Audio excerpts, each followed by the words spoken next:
Hello, sir. Thank you so much for having me here. On behalf of collegelife.com, it's a pleasure to meet you today. Same idea. So I have some really important questions to ask you. And as you know, collegedunion.com is India's leading education portal when it comes to information regarding colleges, courses, and exams. These questions that I'm asking you are some of the most frequently asked questions by the students. And I'm really excited to be doing this. Shall we start, sir? Yes, please. Okay. So first question is the most important question. Why Manav Rachna University? What makes it the university of choice for the students, and how exactly is it different from other private leading universities offering similar courses? See, Manav Rachna, as the name goes, it's Manav ki Rachna, which means creating better human beings. So our founder visionary, Dr. O.P. Bhalla ji, my father, he always believed in holistic development and holistic learning.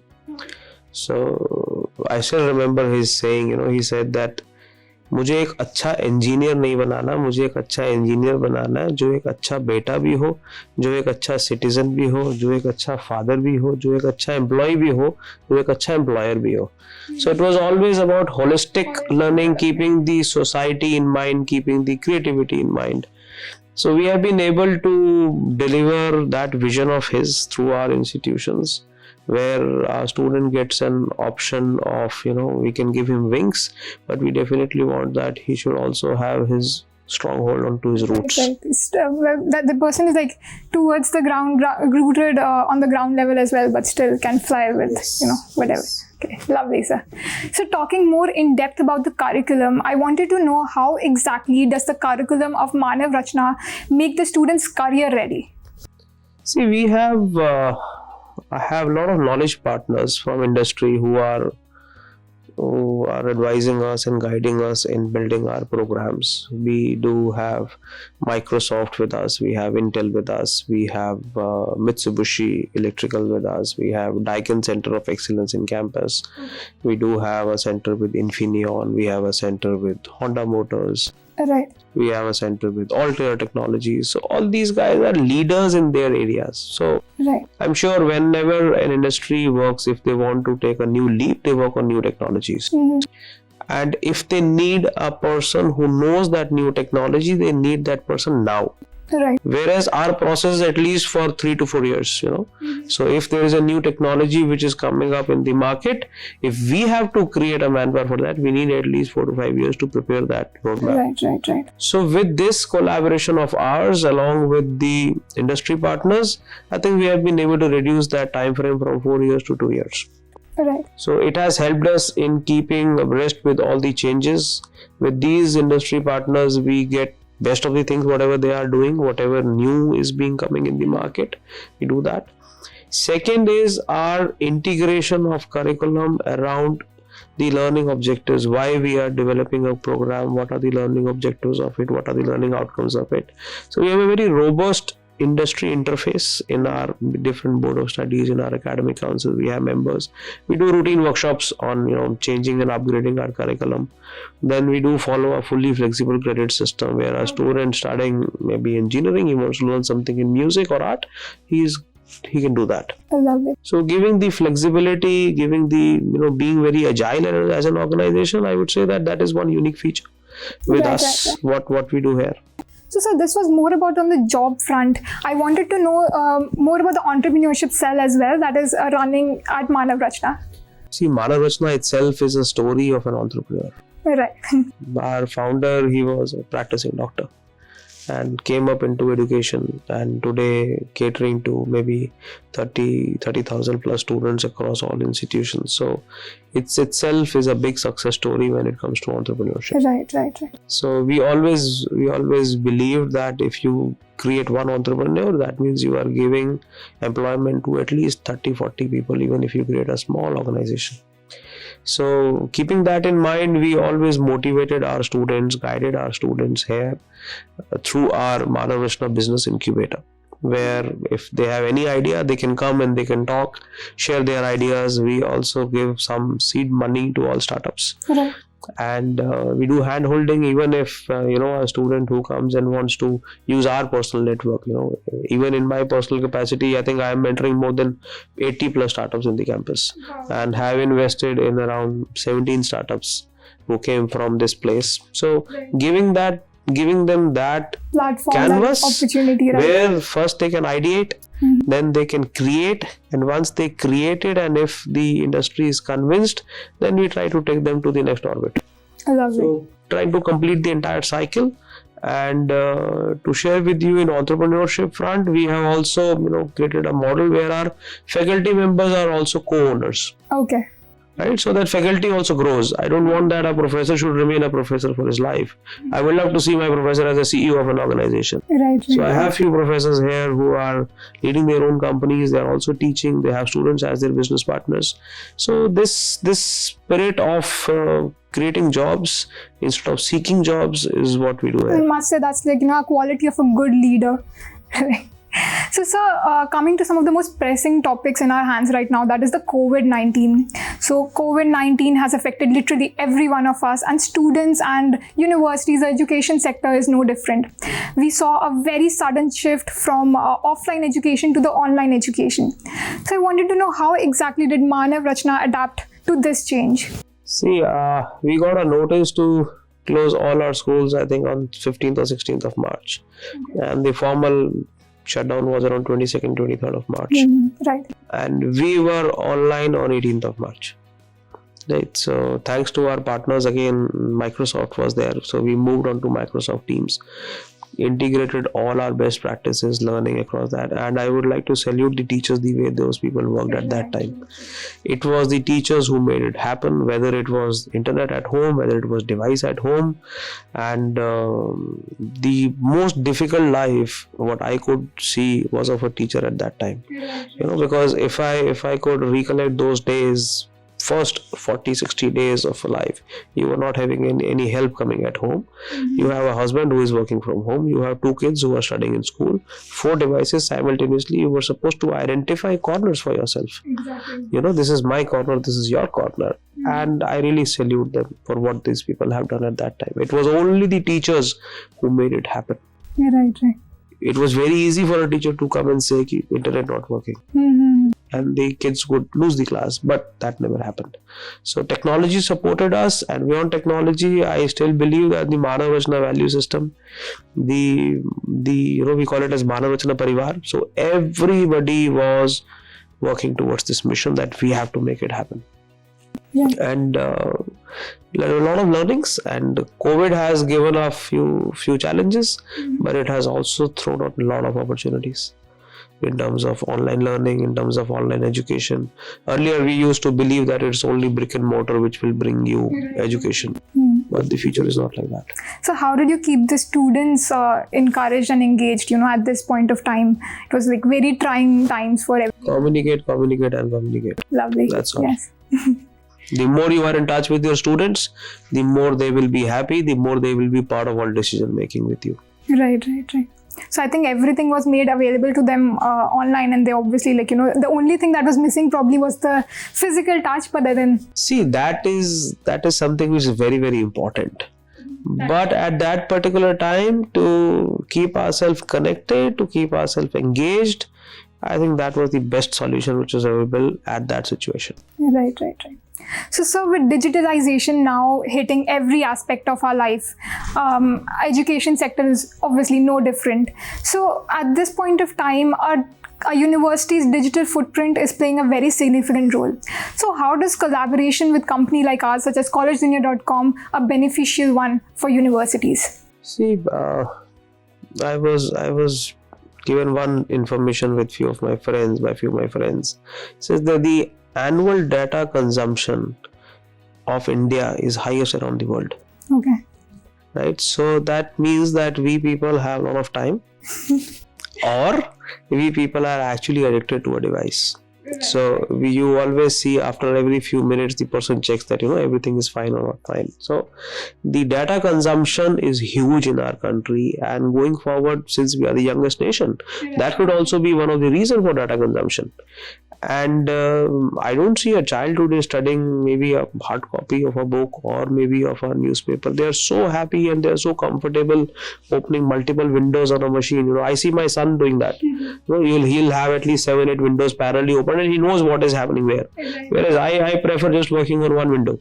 I don't prefer working on 2 windows, maximum 2 windows to parallelly work on. So this new generation is throwing a lot of opportunities and challenges for us. But definitely companies like Collegedunia, you people have created a good network. And to be honest, kids really follow you people. So we get some good results. We get some good feedback from the people who are on your network. So it is there. It will be with us. So today you see any brand going up or down, and the information is so fast. Anything which happens maybe in any corner of the world, you get it in few seconds. Right. Earlier people used to take days to send that information or to share that information. Now it is in few seconds. You might even get an opportunity to see it live. Right. Somebody is standing there, he's showing you a Facebook live video there. So it's very fast and very spontaneous. So hopefully, fingers crossed, we're moving on to a post-COVID world, and the students will now be joining the institution, I think, in the month of June. So, sir, what are some of the new programs in store for the students? See, we have given option to our students to come right away in our campus. So our dental campus has already started, and the first year till 4th year, we have given an option to study offline as well as online. So I see a lot of excitement, happening in campus. There is a lot of life in campus. The next year, starting from June, the next academic session will have a mix of hybrid learning. Earlier, we used to have blended mode of learning, and in terms of resources, there are no boundaries now. So during this COVID time, we had more than 600 webinars. Out of which more than 300 were from international faculty. So we were able to use that network for our different collaborations which we have with international faculty. We had experts coming in from industry. We had experts coming in from bureaucracy, coming and talking with the kids. So but there was one very interesting session which was there with Ms. Smriti Irani with our students. So she also wanted how people are responding in COVID. So we did that with her. So post June, July, you will see a hybrid model there. I foresee that in coming years, we will even have to be flexible that if a student who wants to study, he can come in a campus for 2 days or 3 days, and rest 2 or 3 days he can study at his home. From home as well. Yeah. Right. Lovely. So, sir, one more thing that got everyone's attention was NEP 2020. So, sir, if you are to explain to the students, in a more layman language, how will it all impact them? See, NEP is one document which is very futuristic, right? And I feel happy, when NEP was released, I was so happy on seeing that we were already doing 80-85% of that. Okay. So that was a sense of achievement for all of us that we are going in the right direction. For the students, I would see that with the new education policy coming in, globally, our education policy is now highlighted everywhere. So world knows what we are teaching, what we are doing, because I'm sure that everybody looks for an Indian brain to work for them. That is true. But what we need to work upon is the Indian environment. So there's a lot of brain drain which happens in our country. So I feel bad for that. But sometimes it also has some positives when you see, some Indian leader who is leading an MNC.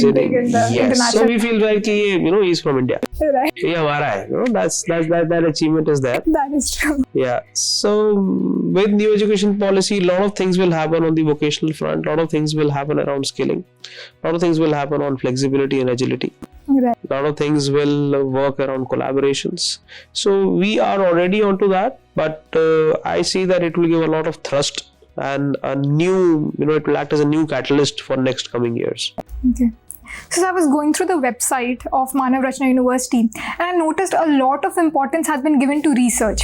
I loved that part and I wanted to know, how do you encourage the students to take up research along with their studies? See, we have a program for research across our campus. Every student is part of a research group. Okay. So they get an opportunity to publish papers, they get an opportunity to apply for patents, they work on our research labs if they want to develop a product. In last few years, our students have made us proud in different competitions.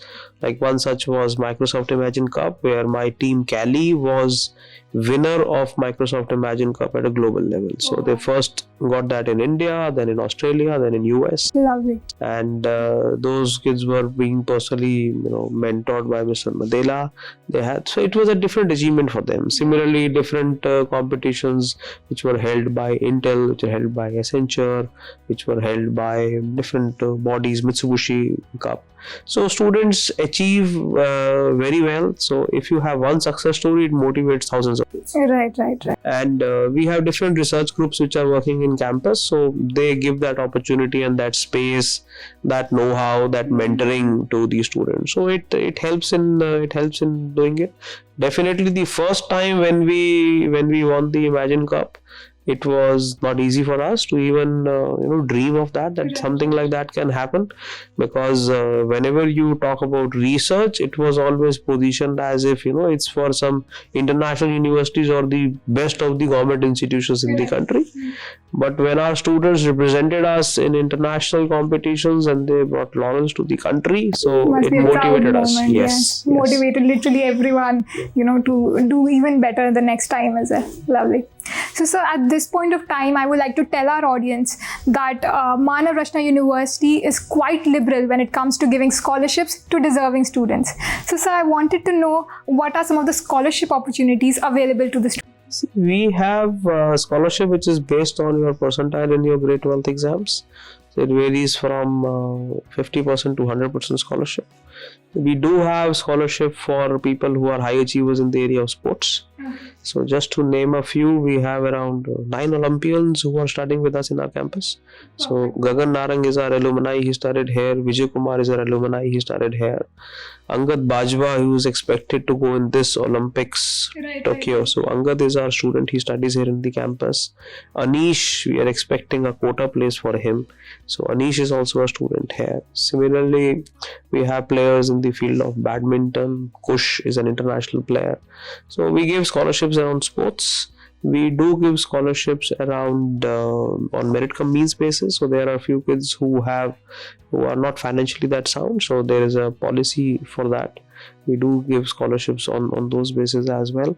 Then we do have a scholarship which is exclusively for research and patents. So if there is a child who is interested in research or who achieves something in research, so we give that as well. So two of my students in university, Yashraj and Yuvraj, they are 100% scholarship with our campus, and I'm sure they'll bring laurels to this country. This again is one other reason for them to be encouraged towards research and this thing. Lovely. So sir, placements is another key factor that students take into consideration while choosing the right college for themselves. So sir, can you please tell us more about the placement scenario at Manav Rachna? We have a center which is Corporate Resource Center, which works on industry interaction, which works on the placement, training and placement of our students. So they identify the students after discussing with them on their areas of interest. Then we prepare them specifically for those organizations. So what is the roadmap, what strategy you need to follow, what is it that you need to learn about that organization. So today, if I go for an interview for some other organization, what do I know about that organization, how well I am prepared about that organization is very important. So this Corporate Resource Center is facilitated by our team of experts who train them on aptitude, who train them on soft skill as well, in addition to their core subject knowledges. Right. So that center works, and I feel happy that I have seen our kids performing very well. More than 85% of them get campus placed, and a lot of them get to their dream companies. Right. And we have a very strong alumni network now, which is working at the leadership level of different organizations. So overall, the placement scenario is good. for the youngsters, I just want to send a message to the youngsters that there is no dearth of a job in this country. Right. Provided you know your job well. Right. So if you are committed, if you are sincere, there is always a space for you in an organization. So going in the same direction, I won't be taking much of your time. One last question that I wanted you to answer was any suggestions or advice that you would like to give to the current youth, the aspiring students? The first suggestion which I would like to give to the current youth is that they should believe in collaboration. Okay. There is nothing else which can take you to places which is collaboration. So whether it is collaborating with new friends, collaborating with new technologies, collaborating with new countries, collaborating with new people, we should know how to work together. We should know how to grow together.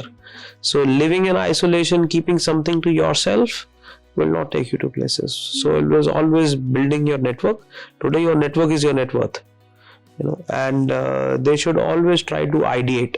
They should try to create something new of their own. Instead of, be a user, we should be a creator. Right. So the future skills, what is required around the world is definitely collaboration, is creativity, innovation, and of course at a base of technology. Right. Okay. So that would be it. Thank you so much for having us, sir. I'm pretty sure this was a very informative session for me as well as the audience. Thank you, sir. Thank you very much.